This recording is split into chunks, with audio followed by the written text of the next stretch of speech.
Hello there, what is up? I'm Commando. Welcome to this probably long, I'm going to try and do it as quick as possible, predictions video for WrestleMania because there's 13 matches. I know, quantity over quality at its finest.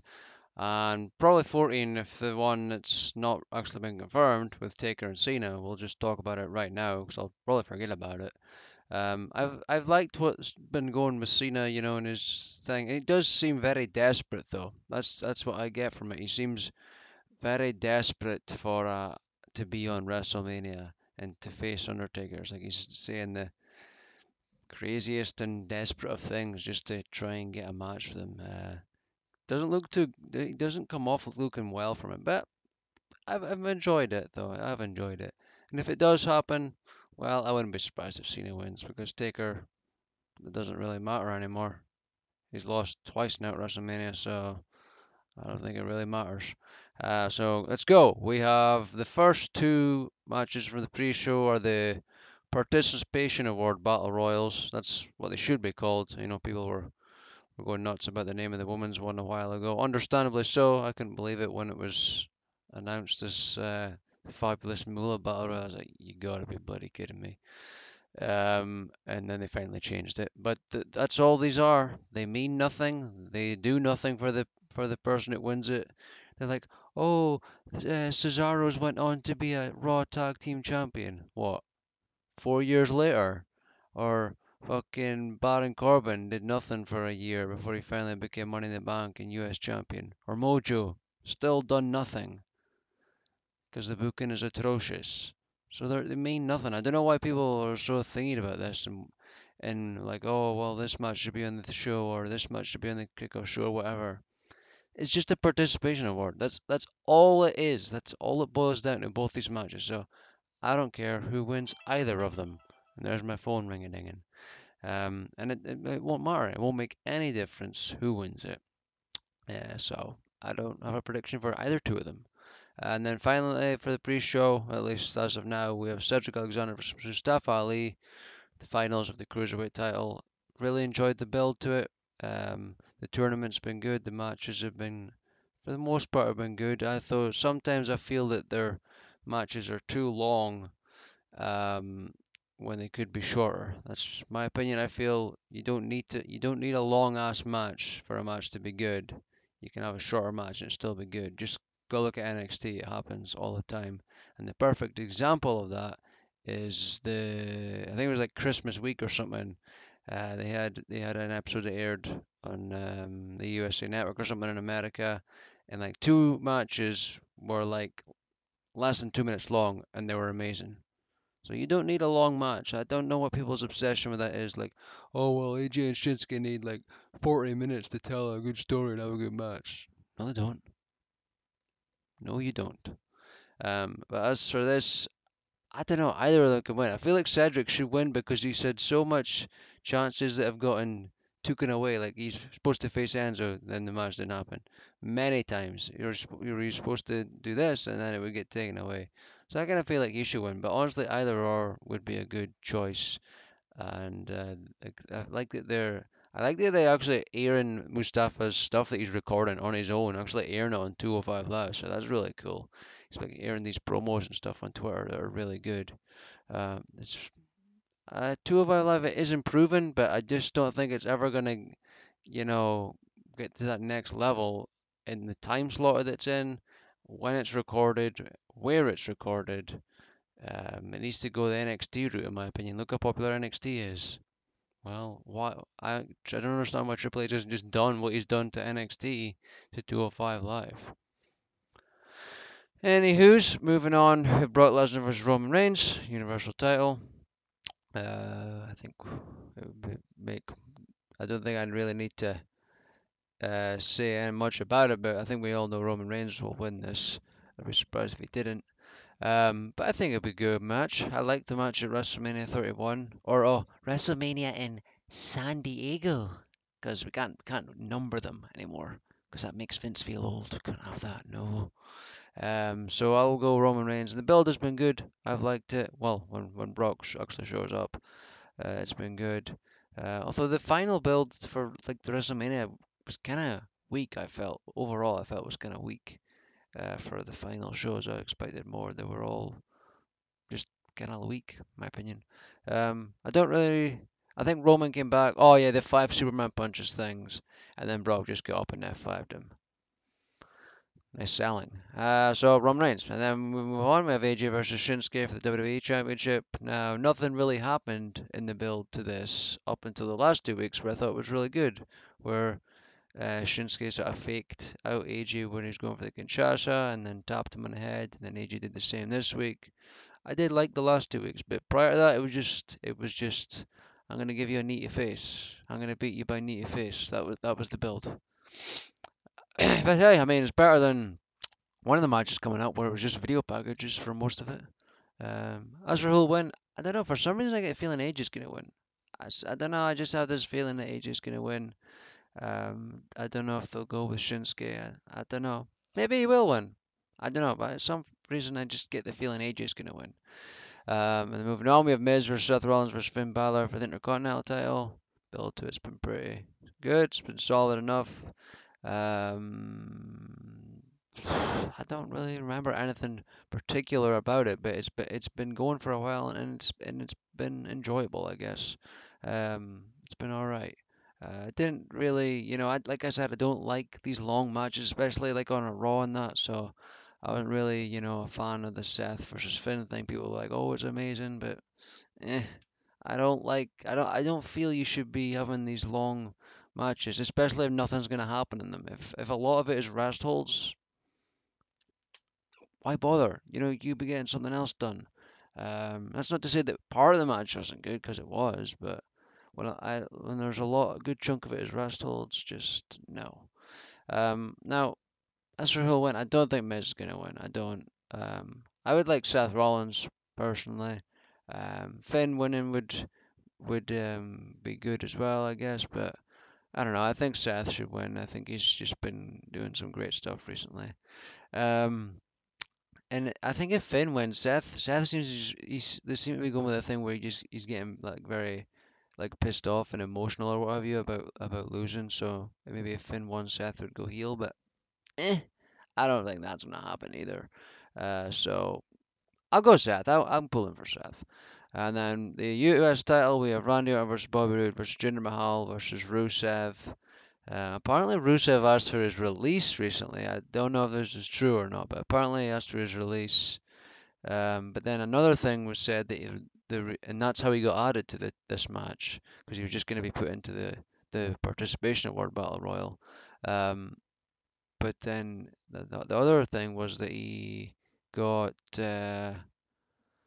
his merch sales was really good, so that's why he got added to the match. So who knows? The merch one seems a bit more thingy. The other one, the release thing, it wasn't really. I didn't feel it was really mainstream enough. It just seemed rumored. Maybe people just, stretching for things there. But I would like Rusev to win. I honestly would. He's the only one out of this that is interesting to me and is funny and is entertaining. I like the other guys are all right, I like them, but Rusev is just on another level right now. Why would you not take advantage of that? But then again, this is the same company, misused Zack Ryder at the peak of his popularity and Damien Mizdow at the peak of his popularity, and so many others because they got over on their own. So can't have that, can we, Vince? Can't have someone, being over. I mean, how did Stone Cold get over? Didn't get over with you being the ringmaster, or The Rock by being Rocky Maivia, did they? No.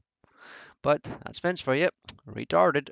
So I'm pulling for Rusev. I want Rusev to win, and it could be a good match. That's another thing. Like, even though there's a shit ton of matches, like far too many matches, but they got to get this participation award thing in for everybody. Um, there's a lot of potential for good matches. There really is. Like the triple threat, the fatal four way, that could be very good. I think Brock vs Roman, if it's like the last one, could be good. Cedric Mustafa, AJ and Shinsuke. Well, I don't know. I think it'll be very overrated, but I'm open to being, changed there. Um, the women's matches, I don't know, maybe not. Cesaro and Sheamus' thing could be good. The Usos triple threat thing, the Ronda thing, well, if it's anything like her selling, where she got put through a table and it looks like she just smelt a weird fart. That's what her selling looked like this week on Raw. Then no, it won't be good. And then the Daniel Bryan thing could be good too. So there is a lot of potential. I just don't think the show needs to be this long. So anyways, Rusev. And then we have Alexa Bliss versus Nia Jax for the Raw Women's title. It's surprisingly the women's matches are singles matches, not multiple people. So that's a first in a while. And oh no, that's not this one. So Alexa Nia, I've enjoyed it. It's been all right. Mickey James just randomly went heel after Elimination Chamber, and she's now Alexa's best friend again. Like no explanation. She's just best friends with her, and they're like these teenagers bullying Naya or something. I guess that's what you could describe it as. I would like to see Naya get her revenge, but I don't know. I kind of feel like she won't win it. Because it feels like almost every champion could change here, so I don't think they'll have every championship change, and I kind of feel like that could be one of them. So uh, I'm pulling for Nia 'cause I'd like to see her win, but I think Alexa could win. Then at the same time, Alexa's been champion for a ridiculous amount of time, and it'd be good to see someone else. So yeah, moving on, we have Charlotte versus Asuka for the women's title. Now, this was the match I was talking about, where it's all video packages. That's not even an exaggeration. Most of the build, most of the interaction between the two or whatever, well, there is no interaction. It's just video packages.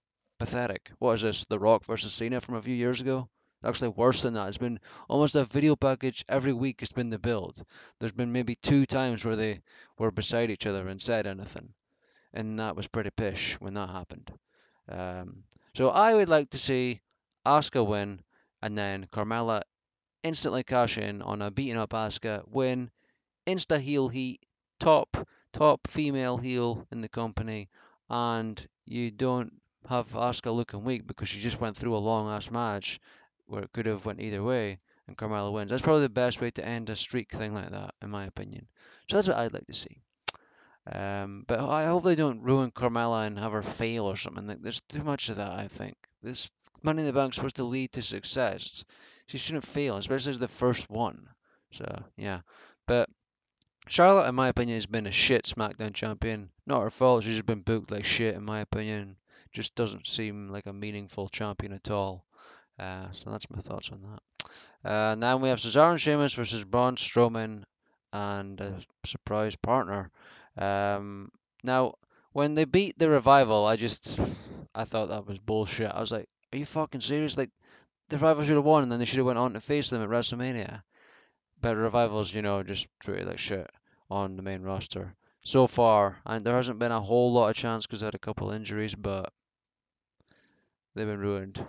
They have, and then all the casuals are like, oh well, why are people so thinking about these guys? There's nothing special about them because they get treated like shit, and like already, they just before well, every time when I look up the name for the pay-per-view, there's always a thing like, oh, from what culture or whatever. It's always one of the top articles, and it's like the NXT call-ups was the one that was here, and they're like, oh, authors of pain need to be called up and go to Raw because the revival been buried and need to revive the tag team. I'm like, you just said it. The revival been buried. Why would you add another team, another talented team, just to get ruined? It just doesn't make sense. I don't get people's obsessions with wanting people to be called from NXT to the main roster when so many are treated like shit and not used properly. I just don't get it. I just do not get it. So yeah, the Braun Strowman thing, I liked it though. When he came out and won the Battle Royal, I liked it. When he was the last person, it was very entertaining. I enjoyed it. So I do like what's going on here. I just would have preferred if the rival actually, got used well. So who's his partner? I don't know. Apparently it's going to be a surprise. As I think seeing the success of the Hardys coming back, the huge surprise that was, they're probably going with something along that lines. But there's been the rumblings of it being Elias and Rey Mysterio. Um, Lars Sullivan was one of them. I wouldn't be opposed to that. I do love Lars. I do love Lars and Braun. They're both very good guys. Um, but I don't know. I don't know who it's going to be. And if Braun wins, okay, I'm all right with that. Star and Sheamus have been good champs. But I would like to see the revival at some point, be dominant and be allowed to showcase that they are very talented wrestlers. So if Braun, the thing that was going was like Braun's going to win it on his own, and then like the authors of pain were going to get called up, and then they would defeat him, so that they wouldn't like he wouldn't have Braun beat them because that would kind of ruin them. But I mean, it's Vince, so you know what he's like. So I don't know. I'm interested to see what's going to go down there. And the build to it's been all right as well. And then moving on, we have the Usos versus New Day versus Bludgeon Brothers Triple Threat Tag Title. This potential to be very good. A lot of potential to be good here. Build's been all right. Although this past week it was just Big E pulling stuff out of his pants like laptops and Xboxes and phones and tablets. He was storing all this in it beside his schlong and his booty. You know, as you do. That was the final build, which I thought was odd. Um, but before that, it's been going good. I thought it was good. And like I say, potential for some greatness here. As for who'll be new champ, I'd like to see the Bludgeon Brothers win. It'd be good to see them become champs. Although maybe the Usos could retain by putting in somebody in the New Day. But I would like the Bludgeon Brothers. And then finally, we have well, not finally, we have Kurt Angle and Ronda Rousey versus Triple H and Stephanie McMahon, the mixed tag thing. Build has been okay.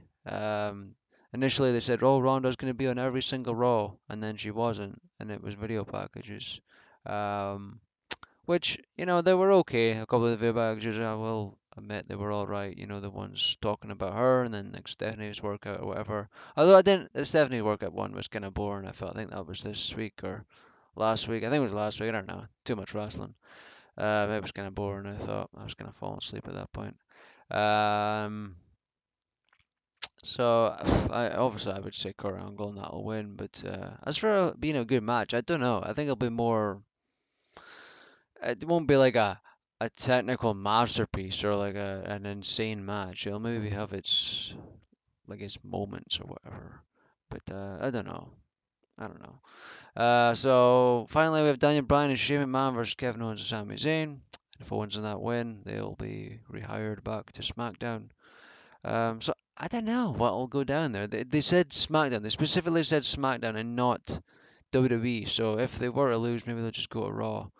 But I don't know. I don't know. They're like the top heels on SmackDown. Who would you replace them with if they left? So I don't know.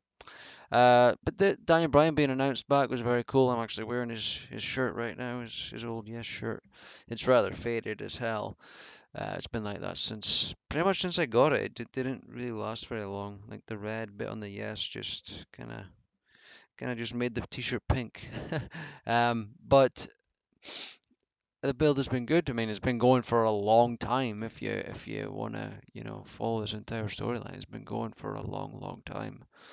Um, It'd be good to see Daniel Bryan get some comeuppance and get his revenge, or Shane McMahon too, to get their revenge on Kevin Owens and Sami Zayn. So yeah, I'll pull for Daniel Bryan in that, but I could see Kevin in that winning. But I would imagine Daniel win, return match, makes sense for him to, win. So there you have it. Surprisingly not that long. I thought it was going to be longer, but 80 minutes is not bad at all. So that's my predictions. We're now away to get watching the Hall of Fame, which I just looked up, and it's 4.5 hours. And then there's the hour carpet thing, so 5.5 hours. Ridiculous length of time, so I might watch that. I surprisingly got up earlier today. I intended to get up at 12. It's now like 7 minutes past 12. I woke up before 11 and couldn't get back to sleep, so I just thought, well, my body's obviously telling me there's a shit ton of wrestling to watch, so maybe I should just get up. And so I'm up. I'm gonna watch that, and then I'll probably get caught up with all the pish on YouTube because I'm sure they'll have lots of exclusives and shit to watch there. And then I'm likely just gonna stay up and watch NXT Takeover. I might as well because it'll be better for staying up for WrestleMania. It'll make that a bit easier.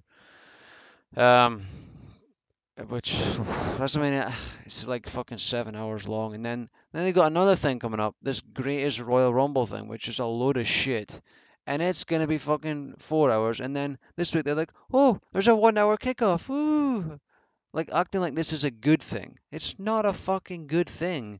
This quantity over quality thing is not a good thing. And this whole Greatest Royal Rumble thing is a load of shit anyway, because they haven't announced anything that it is what people are going to get from it. But then again, we have the participation awards here, so they mean nothing. But then they're releasing tickets for this thing literally 2 weeks before, and this is a 50,000 or something, or a 60,000 seat arena, and I'm like, what? Are you fucking out of your mind? You can't even sell at WrestleMania in like 6 months prior to releasing the tickets. So I'm like, what the fuck are you doing? It just doesn't make sense to me. It really doesn't make sense. But the plus side is that it airs at a good time for me, and I'll take a half day that day. It's a Friday because it'll start at 4, and I'll in the afternoon, so I'll actually get it watched at a reasonable bloody time, which is good. But I'm thinking actually, I think I mentioned it before, but I'm actually thinking about stopping watching it live, the pay-per-views, maybe just like WrestleMania and the bigger ones. But I'm thinking about just not watching it live and then watching it the following day, like, because I always take a half day at work anyway and just sleep then. But I could just watch the show then instead. I think that's what I'm gonna do, just because it'll be a bit easier on me, get some more sleep as well. And it'd just be easier, I think. It'd just be better. I do like watching them live, I'm not gonna lie. So I'll maybe try one and see how I get on. It would be better, and I wouldn't have to bugger about with energy drinks and stuff as well. It's the only time I drink them, is when I stay up for this sort of stuff. I used to drink a lot years ago, and then I cut back, and I was like, no, we're not doing this anymore. Um, so yeah, that's it. That's the predictions done. Thank you for watching. I'm about to go and get watching bloody the Hall of Fame pish now. It's just a thought. I hate WrestleMania weekend. Like I absolutely hate it. It's just so much. And then people they announced this like tournament thing at Access, and people were like, "Oh, you've got to air it on the network." And I'm like, I actually responded to someone. I'm like, "Are you fucking insane?" That's not what I said, but I mean, there's like 7 hours or whatever of WrestleMania, probably more. Because just look at that card. That's a lot of stuff to get down in that amount of time. And then there's bloody NXT Takeover, which is the only one at a reasonable length with a good amount of matches. And then the Hall of Fame, well, 5.5 hours. And you want more? I just don't get it. Like I personally just don't get it. Like I can't even watch other promotions and stuff because by the time I'm caught up with WWE, I've had enough of wrestling. Like I can't. Like at TNA, it's just something I have on for like a 10, 20 minutes before I go to my bed. That's it. I don't even really fully pay attention to it. It's just something it's on, it's just on in the background while I'm getting ready. And I do watch Lucha Underground when it's on. Like I do like it. But I'm glad that's a seasonal thing because it's just very hard to keep up. Like, I don't know how someone can keep up with WWE and like I say New Japan or something because that's a whole other thing. They got a lot of content as well. There's just no way I could keep up with that. They got a lot of stuff that happens all the time and it's televised. So I just couldn't keep up with that. I couldn't, and I'm just so drained by the time I'm caught with WWE. It's like I don't want to watch anymore. I want to watch other stuff and do other stuff.